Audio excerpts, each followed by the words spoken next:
Well, hello, and good morning. Welcome to the Big Show, hosted by me, Jimmy Smith. Alongside of me is my co-host and the host of Pissed Off Parent, Dwayne Ward. What up? The Big Show is a podcast where we discuss men's issues like men's health, masculinity, the hard truth about dating, and what makes a man a man. Let's get this big show started today. So, Dwayne, good morning. How are you, sir? I am doing fantastic. And yourself? Doing good, doing good. We're going to talk about some pretty cool stuff today. I've had a couple one-on-one consultations this week with some people on some of the coaching that I do, and I'm starting to see kind of a common denominator over this last, I don't know, maybe a couple of years. And I've noticed that there's a lot of unhappy people out there.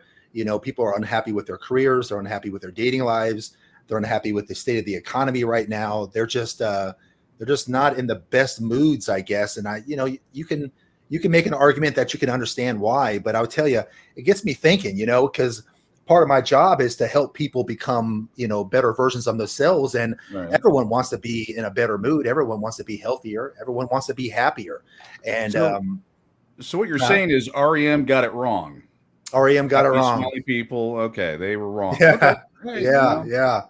So I want people to be happy. I mean, of course, and we want to be happy, but what is this whole happiness thing about? I mean, how do we achieve this happiness? Because it's such a fleeting thing. I mean, what makes one person happy this month could make the same person unhappy next month. The ebbs and flows of life is just, they're so volatile and they're so in your face that it's really hard to not only achieve happiness, but more importantly, sustain happiness.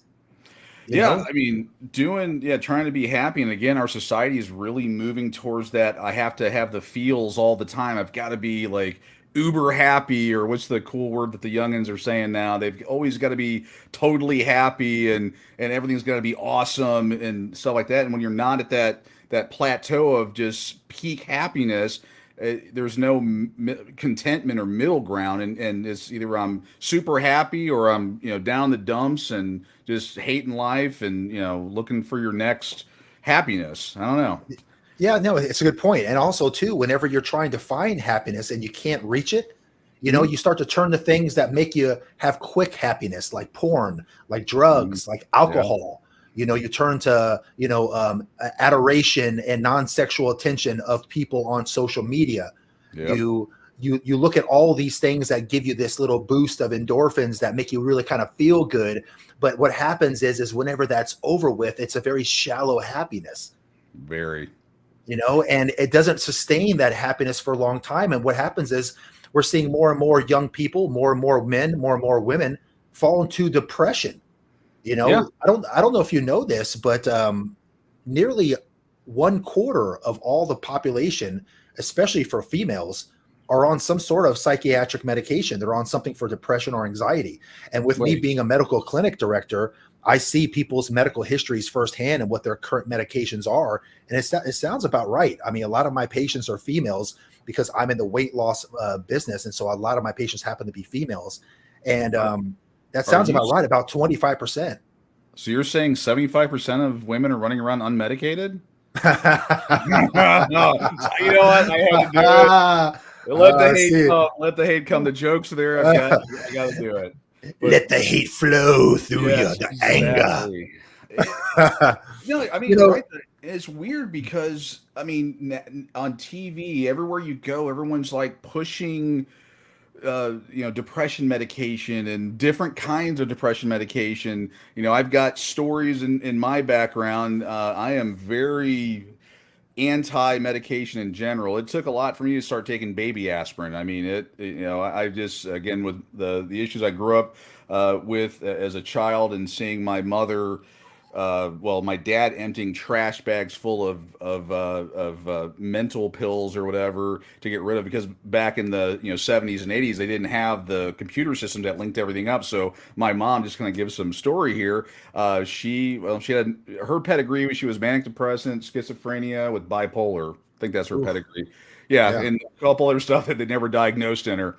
But she would go to doctor after doctor after doctor and tell them whatever, and they would just push whatever they were getting the most bonus check for or whatever that week. And she would actually have trash bags full of pills, and it fried her brain. My ex-wife.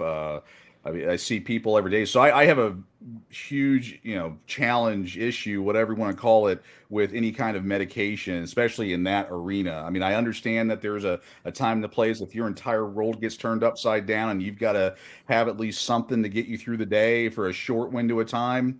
I don't like it, but I understand it. But the level of medication that's out there for depressed people is, for me personally, it's scary. Yeah, it is scary, because there's a lot of people out there that are going to the doctor trying to get that artificial high, they're trying to get that Hmm. artificial mood, leveler, if you will. And people are becoming dependent on this stuff. Oh yeah, it And rewires your brain. it sure does. It, Yeah. it's some it's some crazy stuff. And if you've ever been around anyone that has been either started taking certain pharmaceuticals and then 6 months, a year, 2 years later, 10 years later, that those long-term things, they scare the crap out of me. I mean, we're becoming a heavily medicated society to where we're dependent on that because, like, for certain medications, you can't quit those things. If you quit them cold turkey, they're going to mess you up. I mean, I don't know if you have a background or have dealt with that. I've got scary stories. Yeah. Yeah. Luckily, I haven't had to deal with that all too much, but I have heard of some pretty horror stories out there. Mm. I mean, if you're anything like me, Dwayne, you've probably spent a large part of your life chasing happiness, like a lot of people have, Mhm. trying to make decisions that bring you the best outcomes and therefore Right. more happiness. I mean, hey, I know where people are coming from. I get it because I used to believe that life was all about feeling good, being happy, achieving all of my hopes and dreams and fantasies. But what I've discovered in the years I've been alive is that none of that is really true. In Right. fact, I've discovered that the truth about life for a man is that we're forged through suffering and sacrifice. You and I did a podcast on it a couple weeks back, and we talked about the benefits of suffering and how it's so important, especially for men. But Hmm. happiness comes through the ability of being able to do life's challenges and coming out good on the other end and being proud Yeah. of that. You kind of gauge your what you give up in order to achieve it. Your pride comes from that. If something was easy to do, it's hard to take a lot of pride in it. But if you had to really give up a lot in order to achieve something, you really are prideful for what you've accomplished. Oh you know yeah. we've all been we've all been conditioned to look for pleasure and happiness, and Yeah. we see it all around us with people who are so-called happy on social media, just like you pointed out. You can't even scroll through Instagram or Facebook without seeing people with all their wonderful lives posting it Oh out yeah. for the world to see. I Oh mean, it yeah. seems like everybody is happy on social media, so of course you've also will feel the need to pursue that happiness as well. Hmm. You then turn on TV, and what do you see there? You see a bunch of people there that you think that everyone's happy on TV as well. You got these reality shows, and so Instagram people are happy. You turn on the TV, people are happy, and you Yep. start to and it starts to make you think that you need to also pursue happiness. I mean, I guess that's the American dream, right? The pursuit of Yeah. happiness. But I mean, honestly, I mean, haven't we all tried that? We've all tried to pursue happiness. And I got to tell you that chasing happiness is really fruitless. I mean, not once have I ever achieved something that actually gave me long lasting happiness. Right. I've achieved Mm. things that give me short term, but nothing long lasting. I've achieved a whole lot of things that I thought was going to make me happy when I got there. And I figured that if I'm not happy now, then maybe it's just me. But Well, I've heard it's this one of those things. Well, like, what was one of the things that when you were younger, and I'm assuming it was a time thing, but what was one of the things that you went, you know what, if I do X or get X or whatever that is, I'll be happy. And then now, on the other side of 40, you're going, yeah, that was not that was kind of a pointless endeavor, or it was Yeah, I wasn't remember good. when I remember in high school. I thought that my life was not going to be fulfilled if I wasn't popular. I Hmm. thought that my life wasn't going to be fulfilled if I didn't make the football team.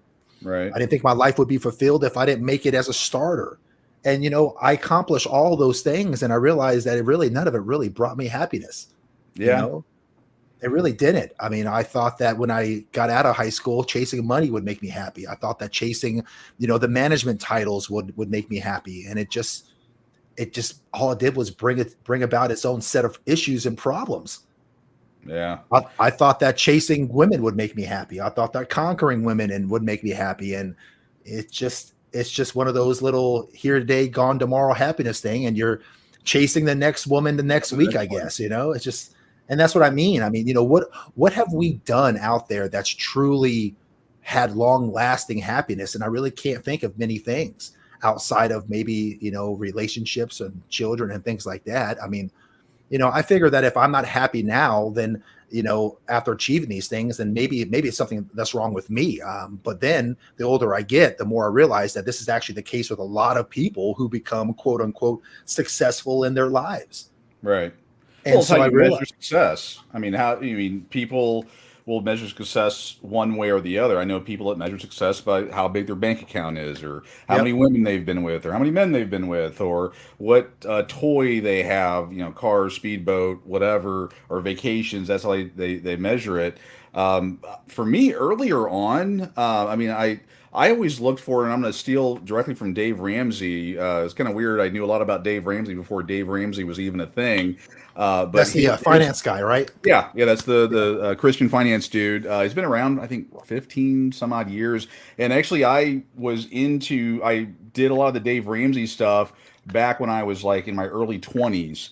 Before Dave Ramsey was, no one ever. I mean, he wasn't even around doing. He was still. He was selling real estate at that point. He wasn't even into the what he does now. But I had found financial advisors and or finance information, and I started going down that path. But one of the things that I had said then that Dave Ramsey says now, we'll argue about who said it first. I think he'll get credit for it, but contentment. That's the big thing, and how you define your success is for some people it's leaving a legacy.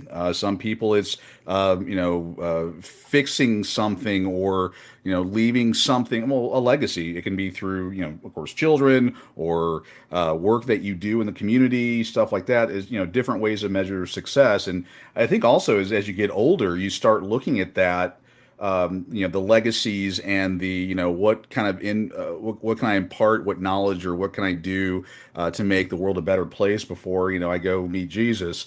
And that's as I get older, that's kind of the way I've been for decades, but that's kind yeah, of how I look at things.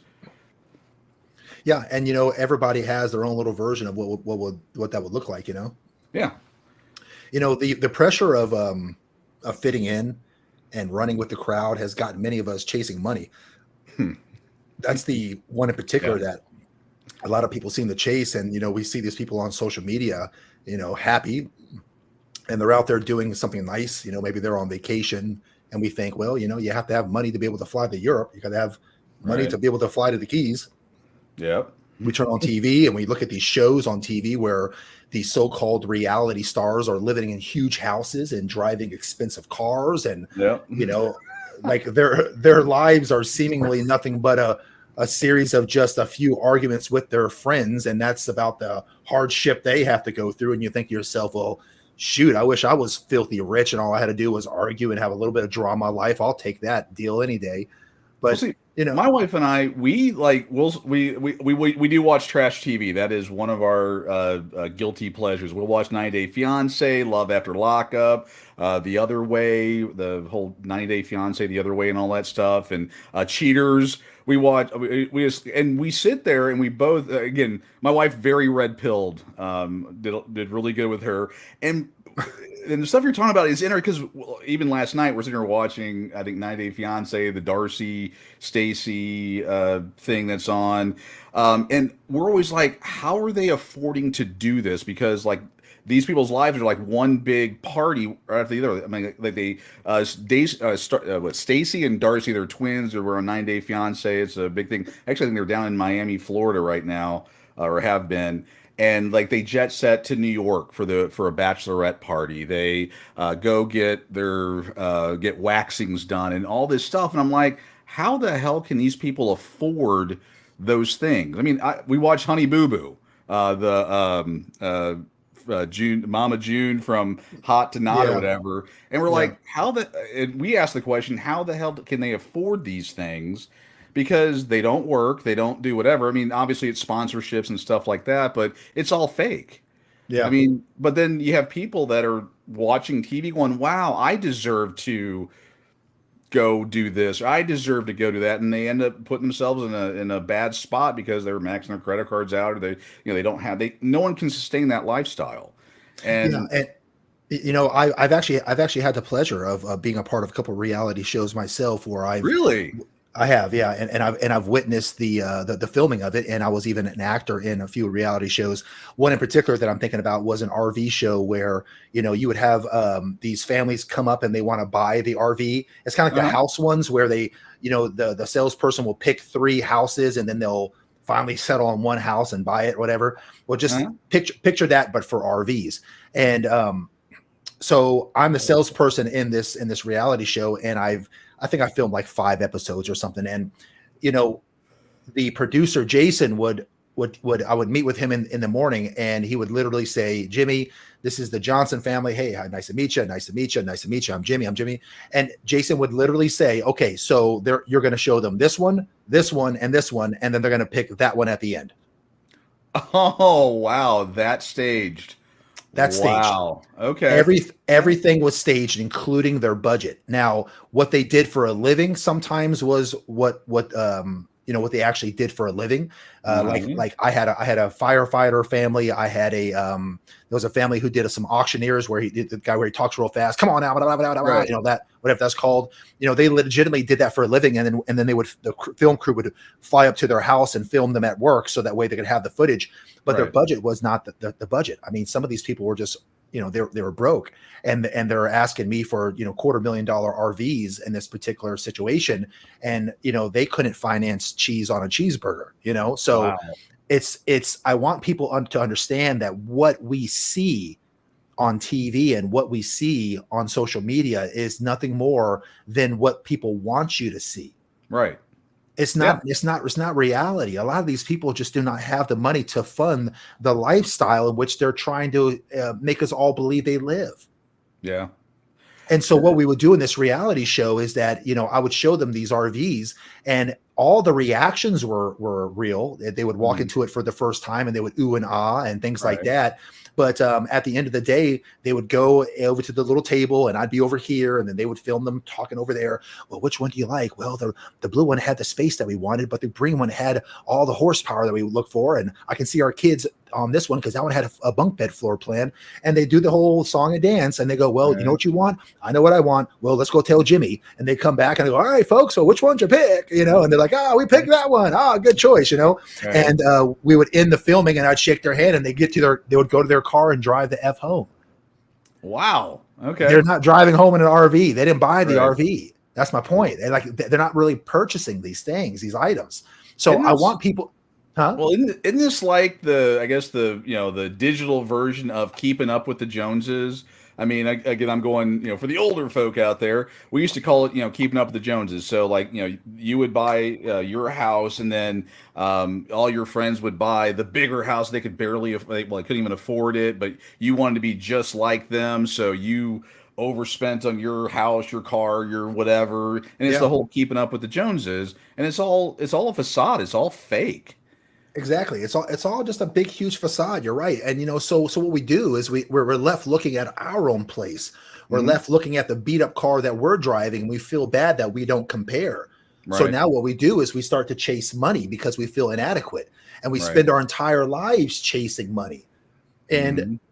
does money really make us happy? Well, yes and no. I mean, it does, but it doesn't. And here's what I mean. I mean, I've done studies because if Dwayne and I are going to do podcasts, it's a burden of him and myself to make sure that we're actually doing the studying, to make sure that the Right. things that come out of our mouths are actually factual based on science, data, and statistics, and not just anecdotal experience or just making crap up, right? Yeah. um, I don't have this study particularly in front of me, but I've read it a couple times, and it was a study done on the correlation between money, income, and happiness, right? Right. And when you're at the bottom and you're making 10, 20 grand a year, there is a direct correlation, causation even of happiness. Mm-hmm. But when that number got to $75,000 a year, the correlation between extra money and happiness Started getting wider. separated. Yeah, it was like it was a law of diminishing returns. You know, it didn't produce the same amount of happiness. So you go back to my question: does money make you happy? Well, I guess it depends. If you're in the lower income or middle income class, it does to about $75,000. All right. And then once you get into the upper middle class or higher class, there's no direct correlation between it. And I believe that the reason behind it, I don't know this to be true, but you know, whenever you are making $75,000, right? That's more than the national average. The average income earner in America is like 55 or 54. Yeah, right in that number. Yeah. You know, for females, it's a little less, but for males, it's somewhere around 55, 54. So if you're making 75 grand a year, you know, you're probably in the top 40% of income earners. That's my assumption. I don't know the actual stats on it, but you're above the bell curve, and you're not exactly wondering where the next meal is going to take place. You have enough money that if you're just not a complete idiot and you budget yourself right, you can pay your mortgage or your rent, you can pay your car note, you can pay your cell phone and your bills, and you know, go out to eat a couple times and even take a vacation or two if you budget it right. So if you go from 75 to 175 grand, I guess the argument there would be, well, what more can you buy? Well, I guess you just buy a bigger, better version of what you already have. Like you buy a bigger house or a nicer car or nicer clothes, you know, a better gym instead of the gym. You go to the really super nice yacht club or something. You know, you take more vacations or better vacations. It's not like you have a whole lot of stuff that you're buying brand new, except for maybe like, you know, more cars or maybe a boat or something, you know, things like that. But you know, the point is that you're likely just buying bigger, better, shinier versions of what you already have. Yeah, more things that you don't need. I mean, and then, well, the people have talked about it, and there are people that can never outrun their income. I mean, they could make $1 million a year, and they'll still be broke. I mean, they don't know how to budget. They don't know how to be content with what they have. They're always looking for that, you know, new shiny object. And you got people that make that are high income earners, and what they do is they end up they get into the service thing where everything becomes a service. They, you know, DoorDash all the time. They won't eat at, you know, McDonald's. They'll eat at, you know, high end restaurants. Their kids they'll start splurging there, or start doing a number of things. I mean, some do, you know, more donations and, you know, for, you know, good things with it, but for the most part, they end up just blowing the money is what it usually boils down to. Because they don't budget. You know, most Americans, you know, speaking of the American group, most Americans don't budget. They live less than paycheck to paycheck. When I say less than paycheck, I mean they're like, it's not even paycheck to paycheck anymore. They're like scrambling on Wednesday for their Friday paycheck. It's gotten, you know, that bad because they're, you know, the poor money management skills. But you got people that, you know, just can't. They're wanting to be happy, and they're spending so much trying to find that happiness, and they're broke and miserable. You know, I know a lot of wealthy people who just have a ton of money, making hundreds of thousands of dollars a year. I even know some of them making seven figures and eight figures a year. And I will tell you that when you talk to them, they're not so much happier than the people making 50 grand a year. Right. You know, and I want to be clear. I'm not saying that I wouldn't take the money. I'm not saying that all of us shouldn't take the money. What I'm saying, though, I mean, because, you know, life becomes a whole lot easier when you have a bunch of money, and your options become better. You know, you have liberties that are not there when you do not have as much money. So I'm not saying, though, you know, forget money, you know, don't worry about it. What I'm saying, that in terms of happiness, true unbridled happiness, long sustainable happiness, and there's not a correlation there. I'll Right. tell you a quick story because this one's on the top of my mind because I met with her just recently. I have a very good, close, long-term female friend, known her for many, many years. And for the longest time, she's been trying to build this business that she started 20 years ago. And she made anywhere between 50 and 75 at most, on any given year. A lot of ups, a lot of downs, a lot of struggles, things like that. She grinded. I met up with her this week actually, and had a conversation with her and asked her how the business is doing. And she goes, "It's doing really well." And I said, "Well, that's awesome." And how well is it doing? She goes, "Jimmy, it's doing really well." Very good. Yeah. So I said, "All right, well, how much you making?" Because I know her income, right? Because we've talked about it for many years, and it was a part of the consultations and things like that. And I could tell she was being humble, and I wanted to force her to be proud of herself. So she tells me what her income is, and it must be 5 or 6 times what I thought what it was last time. She's making hundreds of thousands of so much. I went, "What? Whoa. Are you serious? Are you really? Are you serious right now?" Shirt like one more notch. Yeah, I'm like, there, baby. There's no ring here, and you are looking fine, baby. You are looking fine. Did you do something to your hair or something? Because you're looking hot.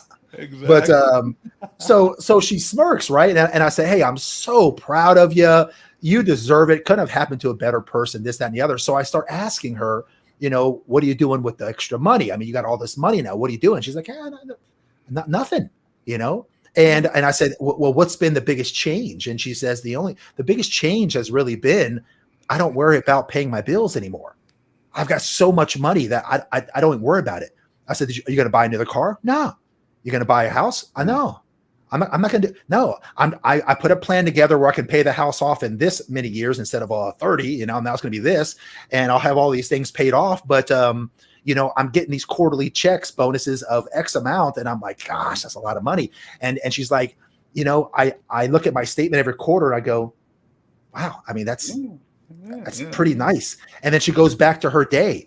So what's my point? My point is that even when you chase this substantial money, when you finally get there, it wasn't like she was doing backflips and talking about the trips to Maui she's planning on taking or the 3 cars she's going to buy. She kind of found that the only really big difference between, making it by and now thriving very well is just the fact that she has such a big cushion to where she don't have to worry about the things a lot of us have to worry about. Like, am I going to be able to scrape together my next rent payment? Right. She doesn't have to worry about those things. So there's a freedom there. There's a solace there. But as far as happiness, I mean, you can kind of figure it out yourself. I mean, she's happy. She don't have to worry about her bills, but it's not bringing her the happiness that I think that we all are expecting it to bring. That's the point I'm trying to drive home. So I want people to really be careful of chasing money and that being the ultimate happiness, because I think a lot of us are going to really be upset whenever we achieve that and it doesn't bring us what we want. I'll tell you another story. I can think of a good friend of mine. I knew him for, I don't know, over 10 years. He was a successful financial advisor and ran an established book of business that brought him multiple 6 figures a year. This guy probably only worked 20 to 25 hours a week tops. Wow. He's making hundreds of thousands a year and probably works 25 hours a week tops. And when he was there, he barely did anything. I knew him personally. He vacationed multiple times a year and lived a seemingly great life. I was often envious, of his life. And hell, even back in years ago, I became depressed thinking about how hard I had to struggle to make a fraction of what he did. I mean, I was working twice the hours that this guy was working, and he's over here living the life. Over time, I noticed a few things though about him. The first thing I noticed is that he was always on social media complaining and debating everyone on his political views, like always. During that last presidential election, the guy seemed like he lived online and he fought everyone with an opposing view as his. I'm pretty sure that it was all in vain, because honestly, I don't know. I've never known anyone to ever change another person's point of view debating politics online. Maybe it's happened once out there, but I think we spin our wheels. But this guy was just relentless at it. From there, his relationship with his girl, his long-term girlfriend, was terrible. You know, he was with her for many years. She emasculated him, criticized him in public, and like seemingly ran the household. And he dealt with that for years until they finally split. He eventually went out and met like a younger, more fit single mother. She was like a yoga instructor or something. Clearly used him for his money. I don't think he really cared, to be honest. You Yoga instructor. Yeah, I mean, she had that man. She had that man all over the world on vacation. They were having the time of their life. They were always out, and you just knew this woman was a handful. Like, just looking at her pictures online, I knew that woman is a handful. But he's trying to chase what he thinks is going to make him happy: a younger, fitter, hotter little chick. Right. And my friend, he's a really nice guy, a good dude. Not the most masculine guy in the world, but just a good stand-up dude. But you could always tell he just wasn't happy. His money didn't make him happy. The women in his life likely only loved him for what he could buy them. He argued online too much. He was a little overweight, out of shape. He never felt that he really arrived. And I remember one day out of the blue, I got the news that he had died of a heart attack. Oh, wow. He couldn't have been more than 54. Uh-oh. It came as a shock to everybody. All that hard work, all he did to build his business, gone, all for nothing. If he was alive today, I honestly think that he would have wished that he did some things differently. I think he would have wished that he picked better women. I think he would have wished that he had spent more time with his kids, that he got more sun, that he stayed in better shape, he argued less. I think he would really honestly think he wished he would have done some things different. And, I miss him. He was a good man. He made the world a better place, and he's gone far, far too soon. I may not be able to ever bring him back, but what I can do is I can share a story in hopes that we don't all make the same mistakes that he did, So I'm saying that because there's a lot of people that are listening right now that are going through very similar things in their life. They're going through this Groundhog's Day of just wake up, do the work, come home, eat, same show, take a shower, go to bed, rinse, repeat. And you can easily find yourself into a habit of just doing the same things. And it's not going to really bring you a lot of happiness, because happiness means that you have to struggle a little bit. You have to take some risks a little bit. You have to walk on the edge and do some things that are fun and exciting to be happy. While I'm thinking about it, guys, if you can please support the page by liking the video and subscribing to the channel, we would really appreciate it. Be sure to hit the bell icon next to the subscribe button. That way you can be notified when Dad Talk Today goes live. Life is really something, because you strive, you fight, you do what you got to do in order to hit that goal. And then when you get to the prize at the end, you realize that it ain't what you really thought it would be. It's not what it's all cracked up to be, man. It's not as exciting or as pleasurable as you thought it was going to be. But despite that, do you know what most people still do? They still pursue the next one, and then they keep pursuing the next one, and they keep pursuing. And then each time, in the ending each time, realizing that it's just an empty pursuit. I mean, we're just on to the next. It's like a video game, man. You're on to the next level. Yeah. You're just the rat race. So I honestly no longer believe that chasing happiness is the point of life. I really don't think it is. So if I'm right, then what is it then? Well, that answer is kind of hard, because just like we talked about 20 minutes ago, the purpose of life is really dependent, or I should say different for you than it might be for me. Yeah. It reminds me of the image of retirement that some people have, right? Think about what people see as retirement. Not having to earn anything and then doing whatever you want every single day, retire from any stress in life, just kind of enjoying it, enjoying the life. And from what I've heard, from what I've heard of the people that go down that path, they decline very rapidly. If you've noticed, they do. Emotionally, physically, mentally. physically, psychologically. You're right. I mean, so Dwayne, I really think that it's because we need stress, we need challenges.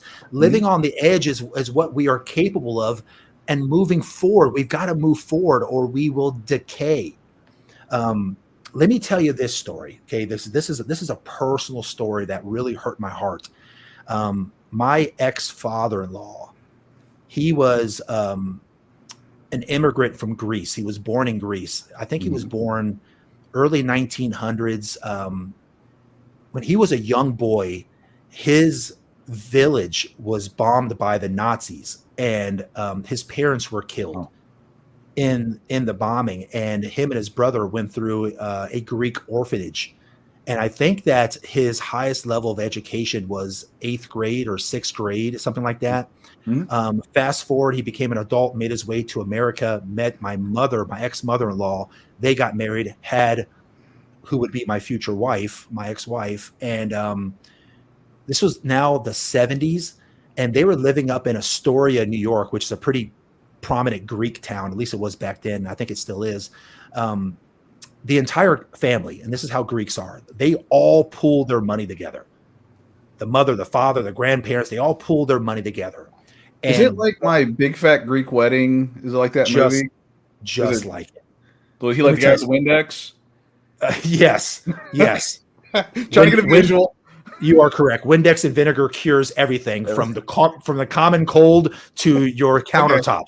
All right, I got it in my head now. Perfect. And remember, I'm half Greek too. Remember my story, right? Yeah. So So I'm pretty familiar with the with the Greek heritage. So they're up in Astoria, New York. The entire family pools their money together, and they have enough money to put a down payment on this rundown mom and pop vacation hotel in Treasure Island, Florida, which is right next to Clearwater, Florida. Okay. Have you ever heard of Clearwater? It's a pretty like St. Pete, Clearwater area. It's beautiful beaches. Treasure Island is just pretty much right in between the two, just to kind of give you an idea. Back in the 70s, there was nothing there, Dwayne, just nothing but open beaches, a random building here and there. So you have this dying mom and pop hotel in the middle of nowhere. They end up buying this thing, and it becomes a Greek family business from the 70s all the way until they sold it around 2012 or 14, about 10 years ago, something like that. And when you go there now, you can't even like walk 10 paces without hitting the next building. It is nothing but vacation, like hotels, and like it's just like it looks like Panama City Beach. I mean, it's just they hit a gold mine, basically, is what I'm saying. Okay, they hit an effing gold mine. And the reason why I'm bringing up the story is because Paul himself, he has a 6th or 8th grade education. He ended up being the maintenance man for this hotel. And the mom, she was the face of the hotel. She spoke better English, so she was in the office. They lived in the office of this hotel. So you go into the door, it rings, there's a counter. If you were to lift the counter and go behind the door, behind the counter, you would go into their living room. They live there, and they've lived there since the 70s. So, Paul was the plumber, the electrician, the carpenter. He was everything because they couldn't afford to hire anyone to come and do it. And there's constant maintenance, right? This man ended up being a master in the craft of all those things. He just became an unbelievable craftsman for all those things. I wish I could download his brain. He became pretty jaded because of doing the same job over and over and over again. And all he talked about was buying a house of his own, not living in the hotel of the, that hotel, office hotel. And, retiring. He just was fed up with 40 years worth of this stuff. They finally sell the hotel. I don't know how much money they made. I'm sure it's 7-8 figures. I don't know. Okay. Enough for them to never have to worry. I know that for sure. Paul worked over 40 years, and that man, when he was retired, all he did was sit on the couch and watch soccer all day. And they had all the money in the world and all the time in the world to go and vacation the world, but he just didn't want to do it. He was just tired, and he made the excuse of being run down and tired. Right. his retirement lasted about a year, and he was diagnosed with cancer. Oof. And he fought cancer for a year and a half, and he passed. Mm. His entire life, Dwayne, was a servant of his family, a servant of that hotel, a servant of all the customers. And as soon as that man retired and he took it easy, Yeah. his body decayed. You Yeah. know, so is that coincidence? Is there a correlation there? I think that we've all heard enough of these stories to see that there's some sort of correlation between, stress and challenge and keeping your body going, and then you take your foot off the gas and your body just falls apart. Mm-hmm. God Oh, yeah. bless him.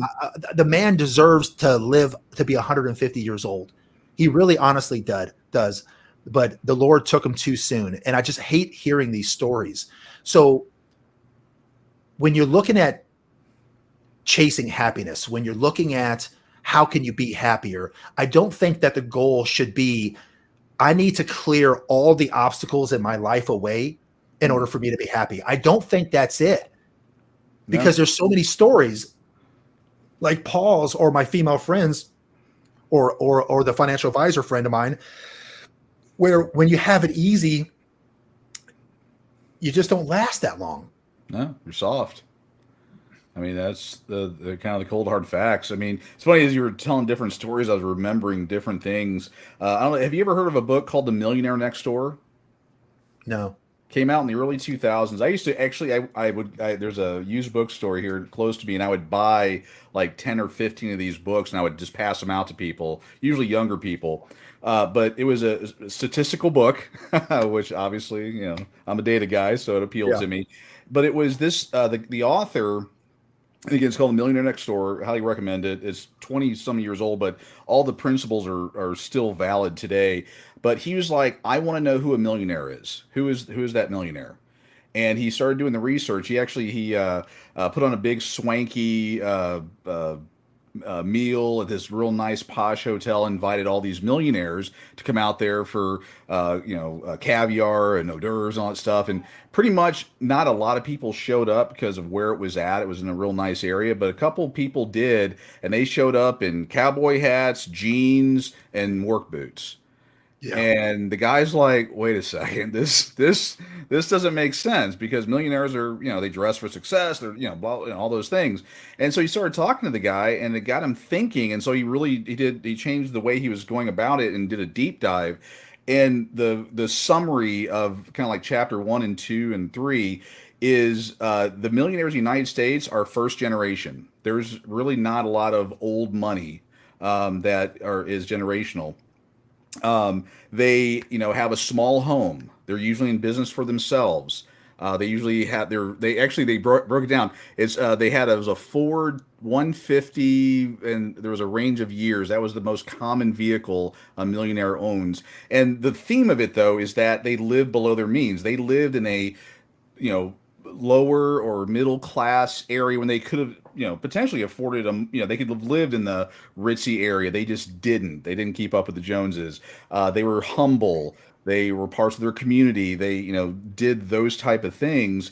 And it gave a much different picture on what a millionaire is, because people think of millionaires, they think of who's on TalkTick and InstaSnap and all the Farce Book and all that stuff. I'm getting a Lamborghini, I'm getting a this, I'm getting a that, and that's who your millionaires are. Those aren't your millionaires.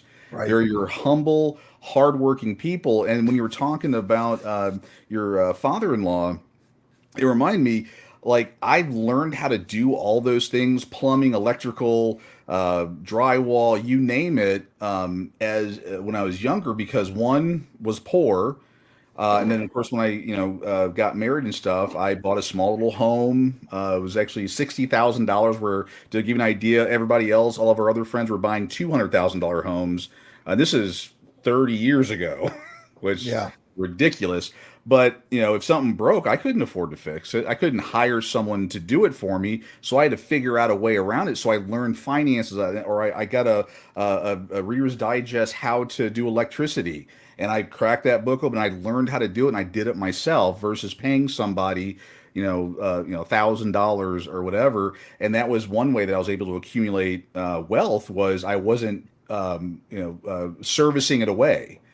That's one of the big issues I see with people today, is no one knows how to do anything. They Right. farm out, you name it, they'll farm it out. I mean, maids, and I mean, there's certain things that it makes sense. I mean, I have Walmart deliver my groceries. I ordered online. It gets delivered. It's like $5. It takes a couple hours to do all the grocery shopping. It gets delivered right to my door, and I don't have to put up with people. That is a $5. I will gladly pay that, no problem. But as far as servicing things out, if your electricity or air conditioner or whatever goes bad, I learned how to do those things, and I would do it myself. And that's one of the ways I accumulated wealth and knowledge. Learning how to do stuff is like, okay, this is how I do this. And I see the younger generation, especially, but even people in my generation that don't know how to do anything.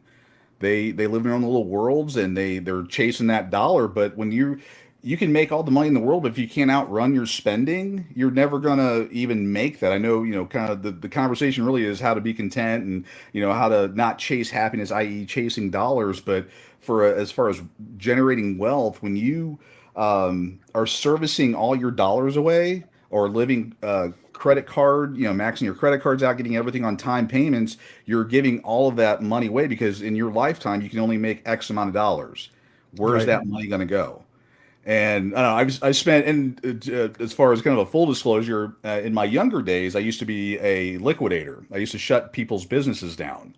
So I had to learn a lot about finance, and I learned about the behind the scenes and how finance worked. And of course, I'm in the mortgage biz now, but I learned how that worked, and getting your house paid off as soon as possible, and not being in debt, not getting anything on credit. Those things, that is how you generate wealth. Oddly enough, it's Dave Ramsey's way of doing things as well, which is kind of weird. He follows all my rules, but I know I kind of like went off in left field, but I would recommend everyone get that Millionaire Next Door book, because actually it reminded me of something else. In chapter 7, they had two daughters. This guy had two daughters, and he did everything he could for the one daughter, so she didn't have to lift a finger. She was like a little princess. The other daughter, they didn't do squat with them. And 30, 40 years later, the daughter that they gave everything to still gets a $2,000 or $3,000 stipend each month from their family. She's done zero with her life, whereas the other one has put herself through school. She paid her own way, and she's very successful financially, emotionally, every which way possible. And it's to go back to your point, when you're not continually stressing in a good way, and striving to do better and become a better person, and working hard, and doing all those different things, your body atrophies, and you just become dependent, and you become, I don't want to say worthless, but you just become like worthless. I couldn't come up with a better way to say it. That's what I mean. You atrophy. I mean, people. Yeah, when you're talking about people that retire, you could. I've seen people retire, and within 6 months, you see them just go to hell in a handbasket. Right. And I mean, we're not meant to do that. I guess don't care, I guess, which way people think about our existence and how we got here and all that stuff. But we weren't designed to atrophy. We were designed to do stuff, Yeah. and continually better ourselves, and learn how to do stuff, and share, and do all these different things. And when we say we're going to sit on our bus and watch TV 18 hours out of the day, our body atrophies, and we just go to hell in a handbasket. It's true, and those are really good tips too about saving money, and I mean, how much money has some of us spent on hiring plumbers to come over, electricians to come over? It's hundreds of dollars, and it It's adds up to tens of thousands of ridiculous. dollars.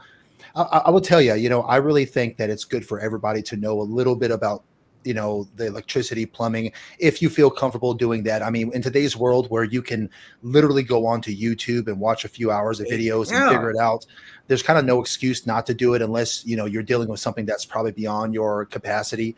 What you want to make sure you're in code as Yeah, if it's well. out of your wheelhouse, yeah. I Yeah, mean, you, but for a good 50%, if not more, of the stuff that needs to be done, you can do it yourself and save a ton of money. I One see of the things, people. Well, I see people spending hundreds of dollars to replace a faucet. yeah, That is ridiculous. ridiculous. So they spend 200 on the faucet and 200 have installed, you know? Yeah.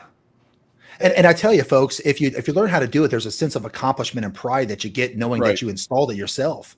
Mm-hmm. You know, setting aside the financial gain of it, but there's a pride that comes along with it. You know. Oh yeah. So you know, I will tell you this little tip. I'll go ahead and give a little shameless plug to Ace Hardware. You know, you've got Lowe's, you got Home Depot, you got Ace Hardware. I never went to Ace Hardware ever because it's far more expensive than the big box guys. True. You know, you're going to pay a couple dollars more.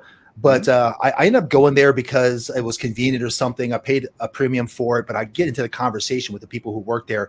And let me tell you something. Ace Hardware has plenty of people working to help you. And these people know what they are talking about. Exactly. Like they know what they're talking about. Totally. I end up having conversations with these guys there. And then I go back and I'm trying to install or fix this thing. And then I don't have the right part or something happened. I go back and he goes, well, here's what happened. Here's what you need. He gives me the right part. I go back, I fix it. Those guys have saved me so much money that I do not care what it costs at Ace Hardware. They will always have my business above Lowe's and Home Depot just because it's worth paying a small premium for the amount of help you get from those guys, because they have literally saved me thousands of dollars. So there's a shameless plug to Ace Hardware. You guys are doing a fantastic job. Keep it up. Another point, keeping on the big show here, is that look how studly you look to your woman when you swap that out. That's what happened with me. When my wife and I got together, we had to change the kitchen sink out. It was getting bad. It was a guy sink, the stainless steel, no whatever, and she wanted to pretty it up or whatever. And I look at it, I'm like, yeah, I need to sweat some pipe there, get that, cut that off, make that yeah, give me about a half hour, it'll be knocked out. And she just sat there, getting all hot and bothered. Jokingly, she's like, well, I guess I won't need these. But, she was just like, how the hell do you know that? And of course, I looked at her like, well, how the hell do you not? Because again, I was raised where, my dad would come in and go, all right, Dwayne, you need to have this done by the time I get home. He didn't leave me instructions. He's like, this better get done by the time I get home, or he'd leave it on the back of an envelope. That was our Insta Snap back in the day. And you figured it out because you didn't get your ass beat when you got home. But you learned how to do stuff like that. And that helps you process data, like as you get older. Like, if you learn how to work on a car, basic stuff. Like I've had all three of the kids work on their cars because I want them to understand how a car, the mechanics of a vehicle, because when something goes wrong, they can go, oh yeah, okay, this, oh yeah, it's got to be this thing. Not believing, the blinker fluid crap that, so many kids today believe, blinker fluid or what, air brake, what, I can't remember the other. Yeah, you're right. Blinker fluid. Yeah. Blinker fluid or muffler bearings. That was the other funny one. But, when you learn how to work on stuff, you get the mechanics and how all the stuff is designed. And you're like, oh, I'm hearing a weird noise out of my car when I push the brake down. Oh, it's probably the brake pads. I better go change those before the rotor goes bad on it, or stuff like that. Versus, oh, it's making a weird noise. I turned the radio up as loud as I could until I got to a mechanic who's like, oh yeah, your muffler bearings are bad. It's going to be $3,000. That kind of stuff. And I don't know, that gets into that whole kids today. But learning how to do stuff, it gives you that sense of accomplishment. And while going back to that, when my bonus daughter, when both my boys, when they would fix something on the car, they walked around like, oh yeah, I've got stuff figured out. And it's something that they learned, and they can, then the next time something like that happens, they go, oh yeah, that's just your spark plugs. You got to replace those things. You got to gap them right, because the ones that come from AutoZone are crap. You got to regap them correctly. And that's how you do this. That type of stuff. That's cool, man. Yeah. I remember when I was a young boy, I got my first real job when I was about 14 years old. I worked at a retirement home called Senior Meadows, serving food to the elderly. And in my time there, I had many conversations with the old people who lived there, and they would give me, good life advice, things I never thought about before, lessons that, take some some people their entire lives to learn. I had the opportunity to talk to these people who were in the twilight years of their life. And for this podcast in particular, I decided to ask some older people the same question, what is the purpose of life? And I wrote down their answers. So I want to read off a couple things of what some of these people have told me this week when I was asking them asking older people what the purpose of life was. One person said, surely you must have a lot of things to do or think about, people to meet, get back in touch with, places to go, sights to see, but most importantly, get back in touch with yourself. Another person said, for decades, you've been playing the role of father or mother, husband or wife, son or daughter, employee or employer. Your focus has always been on the demands of day-to-day life, your duties and responsibilities to those around you. But now it's time for you to devote and dedicate your life to yourself. Sure, at first you'll feel empty and lost, because after so many years of doing for others, it becomes like a habit. When you stop that, little by little, boredom and restlessness may come, but keep shredding your responsibilities a little by little. Allow the next generation to take over. A lot of seniors start to feel useless after retirement or nearing retirement, but don't let that be a problem for you. Don't go out of your way to be useful to others. Don't go out of your way to be useful for others just to compensate for the initial insecurity you may feel. One person said, your value as a person is much more than what you can offer in terms of money or services. Revive old friendships, get a pet, go on travels with groups to new places, learn music, write about your experiences. In fact, do everything you enjoy doing and avoid any feelings of doubt. You've earned it. Now is a time to live by your own personal philosophy and set an example that life remains beautiful even after 60. Another older man had said, the purpose of life is to discover and invent who you truly are and to use that knowledge to help people who come into your life. Another said, to love everyone and to be loved, to cultivate the best in others and help those who are struggling, to have mercy and uphold justice. One person said, answering this is easy. Just live life to the greatest experience anyone can have. You have no choice either. It's a transitionary experience. If you did not exist, you can never amass memories and love another person or enjoy the feelings of just being here. These were a few words from, some folks that have lived long lives and are in their twilight years. They've actually done, Dwayne, actual end of life surveys with people, and they ask them what they regret. And, people don't regret what they did that didn't work. They regret what they didn't do that could have worked. They regret the chances they didn't take. That's been the common denominator that when they do these end of life surveys, that people oftentimes will tell you that they regret. They don't regret the things that did not work in their life. So they're not like we are. It's ironic that when we're in our best years, we are avoiding trying new things because of fear of failure.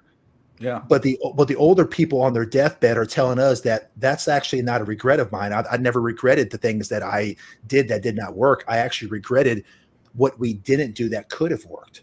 Yeah. So wasn't it like Queen? I can't remember her name.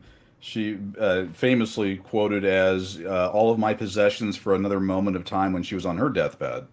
I'm trying to remember who. I can't remember who it was, and I believe it was attributed to her. But yeah, she's on her deathbed, and she said, she had obviously every bit of wealth that you can imagine, and she would trade everything for just one more moment of life there.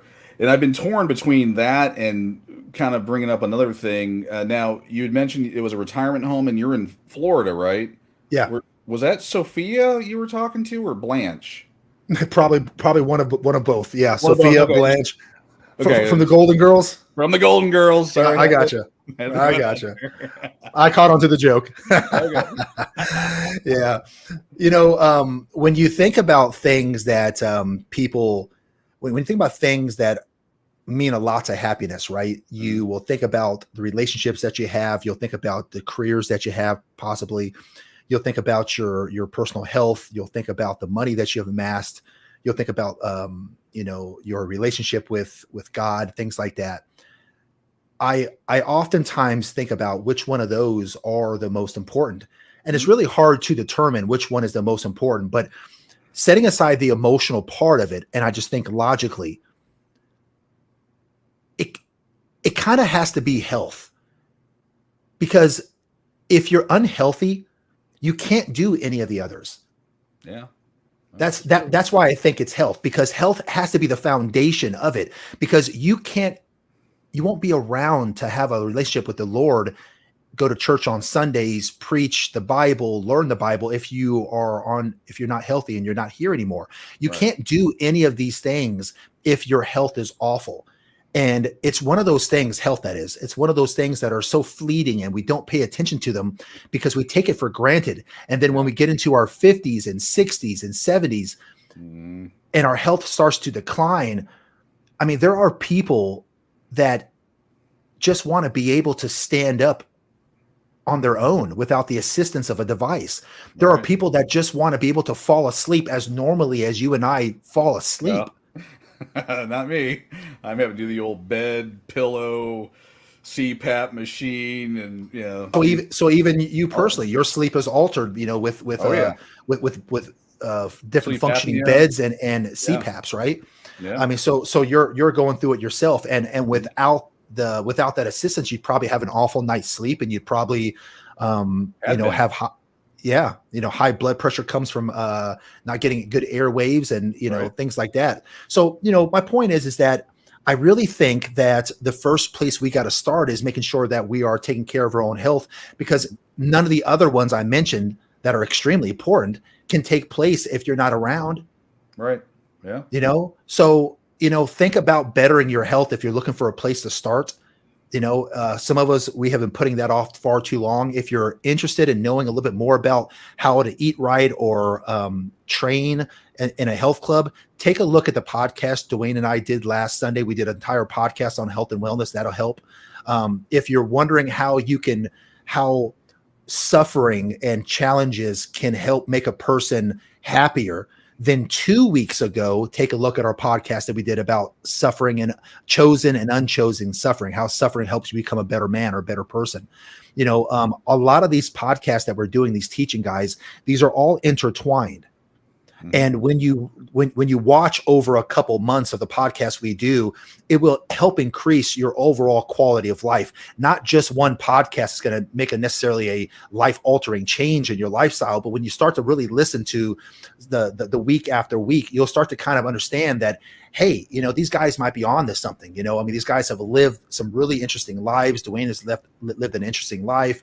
Jimmy's lived an interesting life. And, if we just follow some of these teachings, it can improve what I've got going on in addition to what I already know myself. So I want you guys to do me a favor. And if you're looking at how to improve some facets in your life, take a look at some of the podcasts that Dwayne and I have done over the last couple of months, and pick one that you think would pertain to you, and really dive into it, because I really think you'll be able to benefit from that.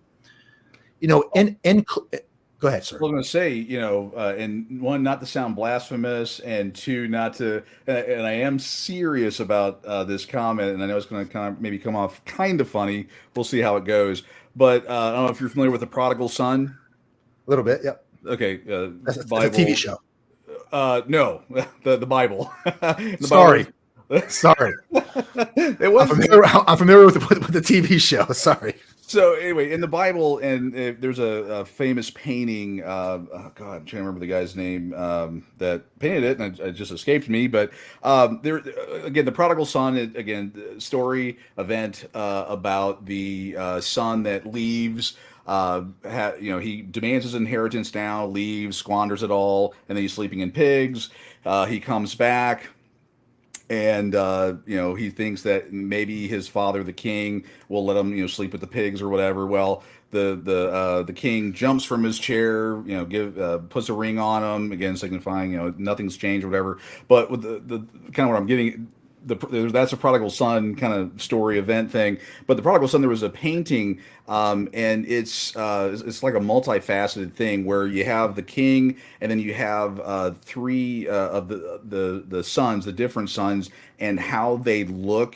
And where I'm going with it, trying to pull it all together here, is that there are times in your life that you're going to look at something from one perspective, and then you'll, at a different point in your life, you'll look at a different perspective. And that's how you're supposed to look at this painting. God, it starts with a P. I can't remember his name. Still lost there. But kind of what I'm getting at is like listening to the Big Show over the weeks. There are times that you'll want to come back to it, like one week where you're having a low week and you're not feeling, say, physically healthy.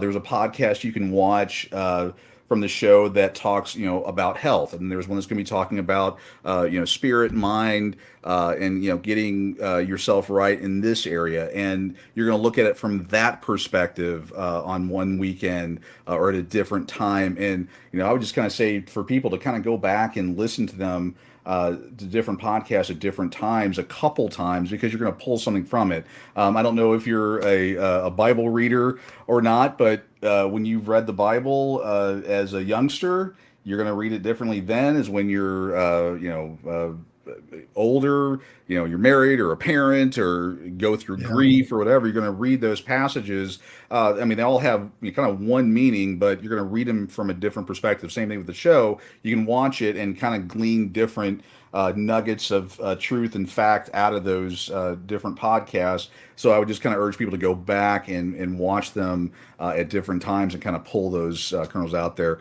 Not trying to equate the show to the Bible or anything like that, but no, it's definitely, yeah, no, well said. So I did a little quick Google search of the prodigal son, and both my TV show and Luke 15:11 pop up at the same time. So we both were right.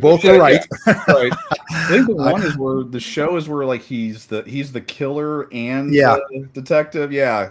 He was the guy from The Walking Dead that I liked. I think it was Jesus. So kind of weird how all that. Right. You're right. Yeah.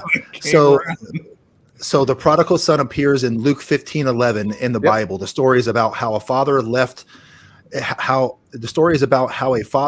his fortune to the younger of his two sons. The son's journey into a far country, spends his fortune, and has wasted it all. Then the son comes back to his father. He celebrates that he is back and safe. That's pretty much what the that's the thing there, and kind of what all that signifies. But there's a famous painting, starts with a P. Not Pascal, it's gonna bug me. Let me see if I can. The prodigal son painting? Yeah. Okay, I gotta go there. All right. Prodigal son painting. Rembrandt? Really? Okay, I'm getting Rembrandt's. Old. Yeah. Right, I'm old. Anyway, it's a famous painting, and one of the things, and again, I know it's weird coming from a kid that grew up in a small little town in Missouri, and I'm a big redneck, but I do have a little bit of, whatever in me. But this is a painting that you are really supposed to look at, especially at different times of your life, or when you're sitting there, look at it from each of their perspectives, and you basically pull something from each thing there. I know we're going off on a way out. I read a lot. I do. I think that's good stuff, man. But in closing, what we can learn from these people who I was talking about earlier that was sharing their end of life thoughts with us. I think that we can learn that regret is probably the number one feeling they all share. Whenever you look at these end of the life surveys that people have done with people who are just about to enter their twilight years and pass on, that number one feeling is regret. They regret losing relationships. They regret neglecting their health. They regret not taking that trip. They regret not taking that risk. If you think about it, they regret being complacent and playing it safe. Yeah. And that's kind of what we were talking about before. You see, that's what I meant a couple weeks ago whenever I did the podcast about suffering. We avoid taking action to spare ourselves from failure because it's painful, it's embarrassing. But at what cost do we spare ourselves from that? It's at the cost of being complacent. So what we have to do is we have to walk the edge to feel alive, folks. We've got to suffer to be proud of our accomplishments, because if you believe the retirement theory, right, then that means that we go through some challenges when we're working. Now we don't have these challenges. We're in retirement. Our health goes straight into the tubes. Pooper. Yeah. So suffer and be proud of your accomplishments. You don't want to have challenges that's too much for you to bear, but you want to have challenges that is within your ability to bear them. Don't avoid challenges, don't avoid pain, don't avoid suffering, and especially don't avoid them because of the fear of failure or what people will think about you, because you don't want to be an old man or old woman on a rocking chair looking back and having regret that you didn't do things that could have panned out differently for you. If you think about it, we do it in our teachings to our children. We all know what's likely to happen if we give our children everything they want and desire. We know. Yeah. So we force a small bit of suffering or challenge to them in order to develop them into adults. So why don't we do the same thing for ourselves? So folks, this week here, I want you to really ponder that over. If you're feeling down, if you're feeling out, if you're feeling like a little bit unhappy, don't be afraid of really thinking about the areas of opportunity in your life that you can look at and say, hey, I want to enhance these areas. And when you do, embrace the pain, embrace the suffering, embrace the challenge, because I promise, you measure your success by what you had to give up in order to achieve it. Folks, I'd like to thank everybody for tuning in to today's episode of The Big Show, hosted by me, Jimmy Smith. Alongside of me is my co-host and the host of Pissed Off Parents, Dwayne Ward. Keep pushing to be the best version of yourself that you can be. The Big Show is a podcast that's here every Sunday morning, 10 a.m. Eastern, 9 a.m. Central. We'll see you guys next week for another episode of The Big Show. Until then, have a great week, and we'll see you guys soon.